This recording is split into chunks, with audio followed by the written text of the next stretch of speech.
Hello, todo mundo! E aí, como é que vocês estão? Prontos para mais um vídeo sobre literatura? Não, né?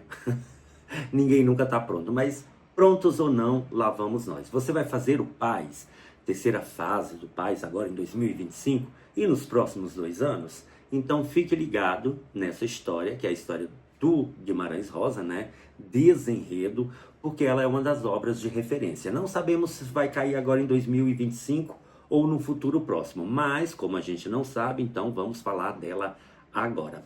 Se você tentou ler essa obra do Guimarães Rosa e não entendeu muito bem, calma, sossega, é assim mesmo. Guimarães Rosa não é uma leitura fácil, não é uma leitura simples, a gente tem que prestar um pouquinho mais de atenção para saber sobre o que o moço está falando. Mas eu estou aqui para tentar ajudá-los na medida do possível. O conto Desenredo está no livro Tutameia, Terceiras Histórias, e é um conto curto. É uma história bem curta. Considerando as histórias do Guimarães Rosa, é até curta demais, né? Porque o Guimarães ele é famoso por escrever contos que mais se parecem novelas, porque são bem extensos. Em Desenredo, nós vamos acompanhar a história do Jó Joaquim. O Jó Joaquim é um cara que se apaixona por uma moça que no início da história é apresentada com 3 nomes estranhos, que eu não vou me lembrar aqui, porque eu não estou com o conto. E aí ele acaba se interessando por essa moça, ele tem ali um flertezinho com ela. O problema é que essa moça é casada e o marido dela é conhecido por ser um valentão, um matador ou coisa do tipo. Mas eles resolvem ter um caso às escondidas, para que ninguém saiba. Até porque eles moram numa vila bem pequena e aí, querida, a história pode criar assim uma celeuma. Então, para evitar o disse-me-disse, eles resolvem fazer tudo no sigilo. Lá pelas tantas, o marido dessa senhora pega a bonita na cama com a amante. E esse amante não é o Jó Joaquim. Então, o Jó Joaquim ele é apenas mais um dos amantes dela. O marido mata o amante, né? Deixa a mulher viva, mas mata o amante. Só que o Jó Joaquim fica arrasado, acabado. Por quê? Porque ele percebe que ele não era o único na vida dessa senhora. Então ele se sente traído. Olha que ironia, né? Ele se sente traído porque ela tinha um outro amante. Então ele se recolhe, ele se afasta dela, ele não quer mais contato, ele vai viver a vida dele, só que ele nunca esquece aquela mulher, né? Ele continua tendo sentimentos por ela. E um dia ele fica sabendo que o marido dela morreu, veio a falecer. Aí ele percebe, agora a gente pode ser feliz. Ele volta a se aproximar dessa mulher, os dois acabam se casando, provocando o convencer da cidade, né? Porque é cidade do interior, aí todo mundo comentou, mas eles nem aí.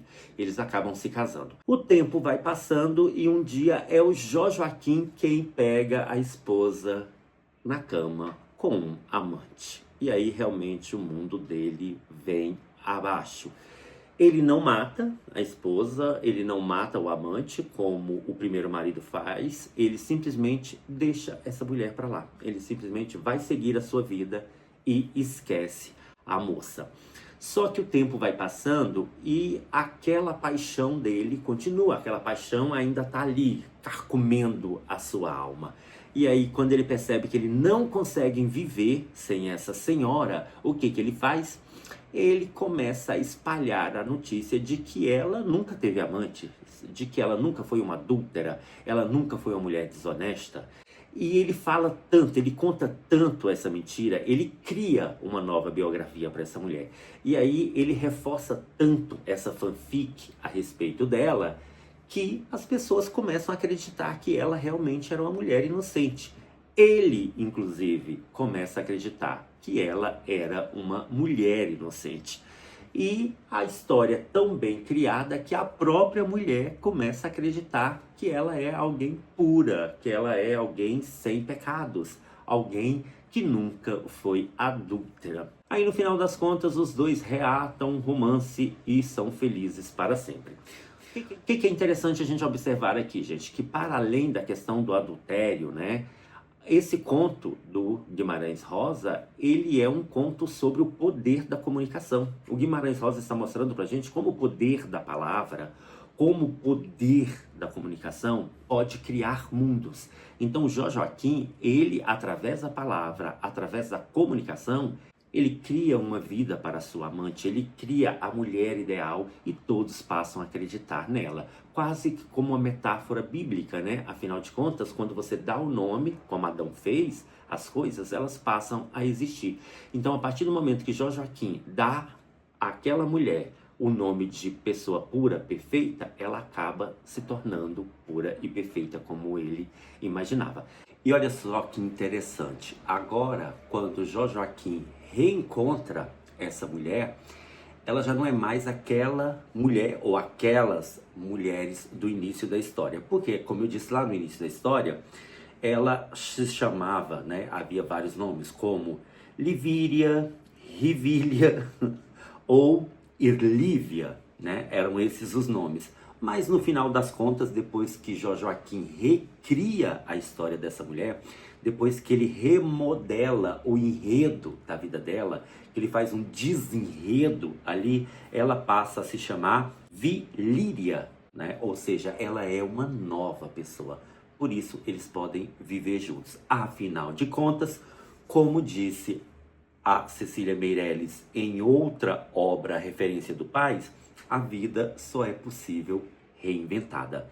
Então, a vida de Joaquim e da sua amada passa a ser possível. Afinal de contas, ela foi reinventada a partir do poder da palavra e da comunicação que o moço empregou. E outra coisa interessante é o nome do personagem, Joaquim, que seria uma alusão a Jó, a paciência, né, de Jó, porque o Joaquim é um cara que teve toda a paciência do mundo a ponto de criar a sua esposa ideal.